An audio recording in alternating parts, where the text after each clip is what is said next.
பிரசங்கம் பண்ணிட்டேன். இப்போ 8:15 பாஸ்டர் எத்தனை மணி வரைக்கும் பிரசங்கம் பண்ண போகிறாரோ, அதுக்கடுத்து எவ்வளோ நேரம் ப்ரைஸ் கொடுக்க போகிறாரோ தெரியல. ஏற்கனவே பசிக்குது, காலையிலேருந்து ஒரே ப்ராக்டிஸ். சரி, நான் ரொம்ப நேரம் எடுக்கல. ஒரே ஒரு வசனத்தை மாத்திரம் உங்களுக்கு சொல்கிறேன். சங்கீதம் 37வது சங்கீதம் 31வது வசனம். சங்கீதம் 37:31. அவனுடைய தேவன் அருளின வேதம் அவன் இருதயத்தில் இருக்கிறது, அவன் நடைகளில் ஒன்றும். நல்லா கவனிங்க. இன்னைக்கு இந்த உலகத்தில் அநேக பிள்ளைகளுடைய நடைகள் என்ன செய்கிறது? திசை. நேற்று கூட ஒரு தாய், அவருடைய மகள் யூஎஸ்ல எவ்வளோ உயர்ந்த ஒரு நிலையில் இருந்தவங்க. ஆனால் இன்னைக்கு அவங்க நிலையை சொன்ன பொழுது அழுதான். எவ்வளோ படிச்சிருக்கா, எவ்வளோ சம்பாதித்தா, ஆனால் இன்னைக்கு கிறிஸ்தவ பெண் தான்.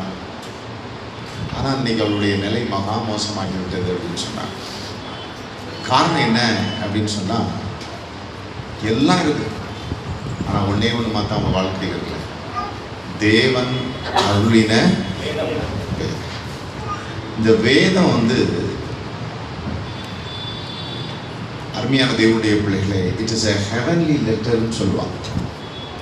The heavenly letter to the human. பரலோகத்திலிருந்து பரலோக தேவன் தாம் சிருஷ்டித்த இந்த மனுக்குலத்திற்கு கொடுத்த ஒரு பெரிய லெட்டர். அல்லேலூயா. அதாவது முன்னாடி இன்னைக்கு தான் பார்த்தீங்கன்னா மொபைல், அதில் மெசேஜ் போகுது. கொஞ்ச நாளைக்கு முன்னாடி பார்த்தீங்கன்னா டெலிகிராம் இருந்துச்சு. அதுக்கு முன்னாடிலாம் பார்த்தீங்கன்னா இன்லேண்ட் லெட்டர், இல்லைன்னா போஸ்ட் கார்டு. இது மாதிரி ஒரே நிமிஷத்தில் வராது. ஒரு இன்லேண்ட் லெட்டரு இந்தியாவில் போகணும் அப்படின்னு சொன்னால், அந்த ஸ்டேட்லேயே போகணுன்னா 3 days.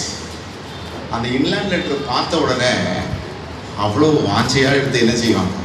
எங்கள் அப்பா எழுதுனது, என் பிள்ளைகள் எழுதுனது, எவ்வளோ வாஞ்சையாக அதை என்ன செய்வாங்க? படிப்பாங்க.